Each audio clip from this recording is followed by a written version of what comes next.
그 권성동 원내대표와 권영세 그 비대위원장 지명장이 그 비대위원장이 이끌게 될 이른바 권권 체제에 대해서 어떻게 생각하시는지 궁금합니다. 권영세 의원은 이제 합리성 그리고 매너를 두루 갖춘 인물이고 아주 훌륭한 정치인이지만은 지금의 상황에서 그 합리성이라는 게 발휘될 공간이 국민의힘 내에 전혀 보이지 않습니다. 그래서 저는 이게 독이 든 성배 이런 표현보다도요 그냥 독배 그 자체입니다. 이거는 한잔 하면 그냥 이제 뭐 실제로 일을 하게 되면은 비판받을 소지밖에 없는. 그래서 권영세 비대위원장 입장에서는 굉장히 머리가 아플 거다는 생각합니다. 그렇군요.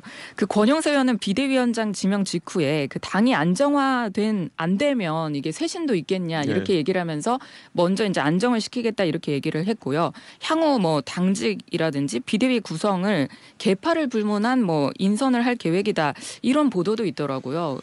냉정하게 지금 윤석열 대통령이 최근에 탄핵 심판 과정에서 아니면 그 형사적 이제 수사받는 과정에서 변호인단을 구성하기 어렵다는 얘기가 있었잖아요. 그거 왜 그런지 국민이 다 알거든요. 이거 뭐 가서 변호인 해봤자 뭐 이분이 성격이 내 맘대로 할 것이다라는 의미가 하나 있고 두 번째는 어차피 결과는 뻔하다거든요.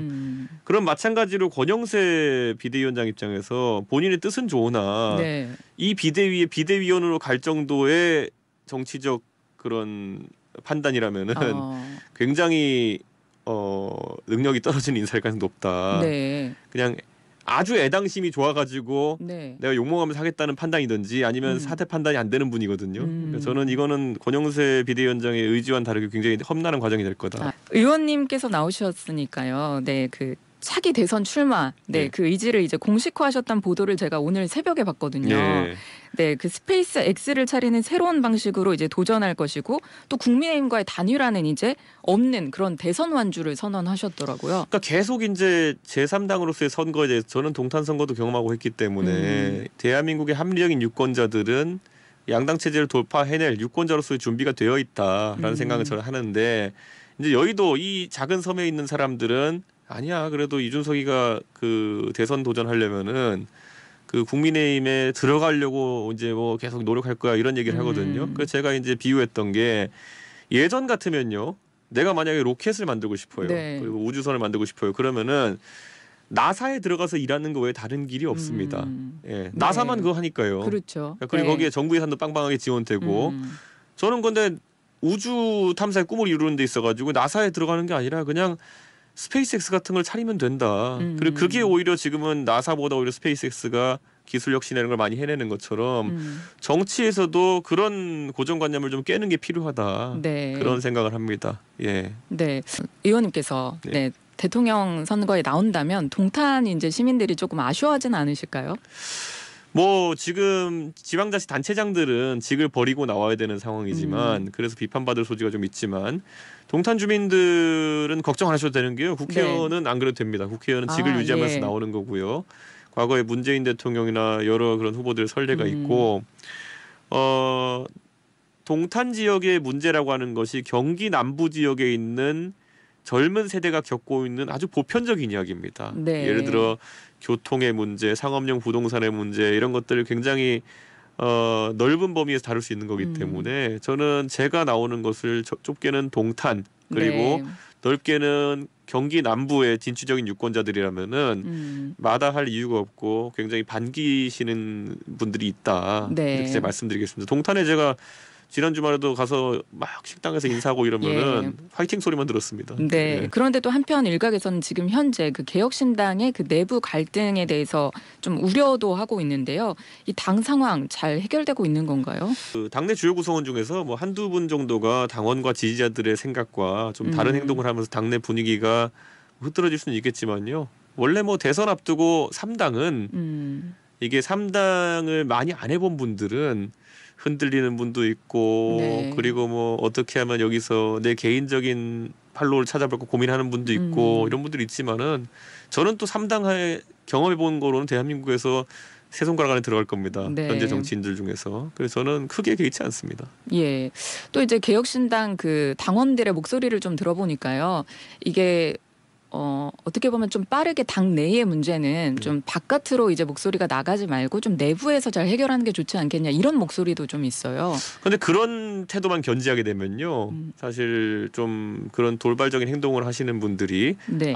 이거는 뭐 밖에다 가지 않겠지 이러면서 오히려 내부에서 계속 문제를 심화시킨 경우가 있거든요. 예. 전형적인 국민의힘이 그렇게 망하는 케이스죠. 국민의힘 내에서 저는 계속 국민의힘 내에 있는 문제, 윤석열 정부의 문제를 얘기하는 사람이었고, 그런데 거기서 내부 총질하지 말라라는 말만 반복하다가 국민의힘은 그냥 쫄딱 망한 거거든요. 네. 예, 그러니까 뭐 그게 왜 내부 총질입니까? 그거는 사실 당내에도 문제가 있으면은 합리적으로 의견 개진하고 네. 이렇게 하는 거지.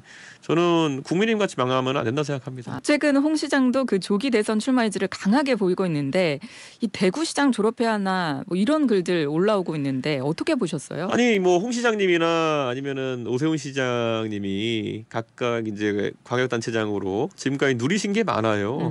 이 엄청나게 본인과 같이 하는 분들을 뭐 일자리도 찾아줄 수 있고 이런 게 많은데 그로 인해서 좀 혜택 보신 게 있으시면은 이번에 뭐 사퇴하면서 다소간에 비판을 받을 수는 있겠죠. 네. 네, 지적도 받을. 그런데 뭐 그거는 세상 만사가 뭐 그렇게 자기 원하는 대로만 갈 수 있나요? 네. 뭐 좀 박력 있게 다들 판단하셔야 되지 않을까. 네. 그런 생각이고, 홍준표 시장님이 저는 사실 과거에 비해서 이제 네. 또 몇 년 지나서 또 옛날만큼 박력이 있으실까 했는데 며칠 전에 제가 예. 월간조선이 이 인터뷰를 한 거 보니까요. 예. 이분 감 안 죽었다 이런 생각하게 되더라고요. 왜냐하면 너무 박력 있나요? 아니 이게 예. 홍준표 시장님의 메시지 능력이나 이런 게 항상 주목받는데 네. 그 사실 내용적으로 구체적으로 왜 그렇냐 그러면은 답 못하실 것 같은데 딱 이렇게 말씀하시더라고요. 대한민국의 트럼프 상대할 사람 나밖에 없다 막 이러시더라고요. 그런데 예. 들으면 그런 것 같기도 하고 아닌 것 같기도 하고. 예. 근데 왜 홍 시장이지 그런 건 뭐죠? 하여튼 지금 시점에 중요한 메시지는 그거다. 그런 것들을 캐치하시는 능력은 여전하구나. 네. 그래서 준비 많이 하셨구나 이런 생각했습니다. 의원님에 대해서는 이제 상당히 진짜 똑똑하다. 네, 배울 점이 많다.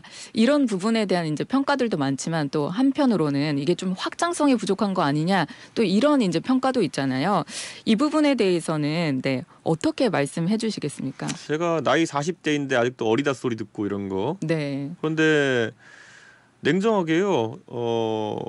제가 여기서 어떤 경험을 더 쌓아야 될까라고 봤을 때 여기서 이제 정치인들이 갖고 있는 다른 능력들 장착해라 이런 거라면은 별로 장착하고 싶지 않아요. 네. 지금 국민의힘에 보면은 예를 들어 제가 정치 선배로 봤던 분들 그렇게 정치 잘하는 것 같지도 않거든요. 네. 예, 그러니까 저는 그런 거 단순히 무슨 뭐 경륜 이런 거는 젊은 사람에 대해 가지고 장벽을 쌓을 때 하는 얘기고, 네. 우리 잘 생각해 보시면 노무현 대통령이 50대 후반에 대통령 되셨거든요. 네. 상대적으로 젊은 대통령이죠. 그때 노무현 대통령 행동하는 거 가지고 얼마나 언론에서 찝어대고 노무현 대통령 뭐 인격적으로 미숙하다는 얘기도 하고 어떻게 저러냐 이렇게 얘기했지만은 사실 그게 노무현 대통령이 보여주려 했던 탈권위 행보에 대한 사실은 좀 반동적인 그런 움직임이었던 거거든요. 네. 저는 그런 거에는 별로 굴하고 싶지 않다 이런 생각이고, 맨날 무슨 뭐 갈라치기 이런 얘기하는 분들은요. 네. 제가 만날 때마다 물어봐요. 이준석이 혹시 여성에 대해 가지고 여성에 대해서 여성이 뭐 해를 입는 정책에 하나라도 낸 적이 있느냐? 네.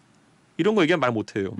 노인 갈라치기, 무임승차얘기요? 무임승차가 왜 갈라치기입니까? 그게 그 얘기가 그거는 이미 다가온 굉장히 위기 상황이고, 서울교통공사가 지금 임금 지급을 못할 정도의 경영 위기에 빠졌다라는 기사가 며칠 전 기사거든요. 네. 이런 거 전부 다 그냥 포퓰리즘에 빠진 사람들이 이런 얘기하는 것 자체를 틀어막아 세웠기 때문에 이런 위기 상황이 오는 겁니다. 이거 얘기해야죠 당연히. 네.